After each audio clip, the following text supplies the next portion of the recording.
Right, Joe, planting a bare root rose.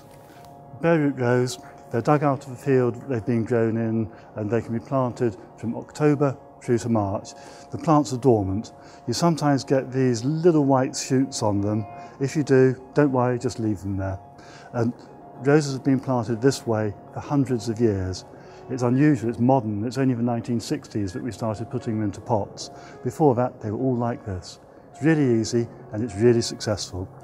The first important thing is don't let it dry out. So, dunk the stems quickly in water, then soak the roots about a minute, should be plenty. And then you've got a nice wet rose that's ready for planting.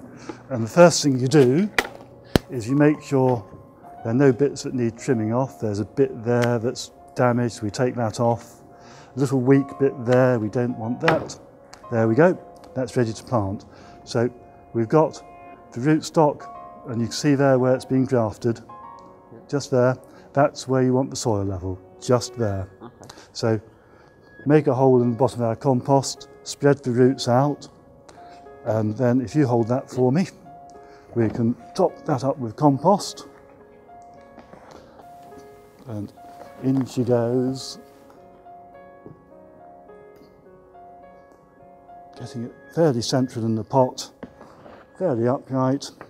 And as I say, you can do this any time between October and March, and then in June you'll have a rose in flower if you look after it. Looking after it means watering it, and in a pot, obviously you have to water it after you've planted it. You don't need to keep it too wet over winter, but in the summer it needs to be watered on a daily basis if it's hot. You need to use an insecticide to keep the insects off, and the other thing you need to do is to prune it.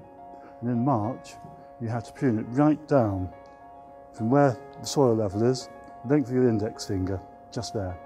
In March we'll cut her all down there, and that'll make a nice bushy plant, and you'll have a fantastic display on your patio.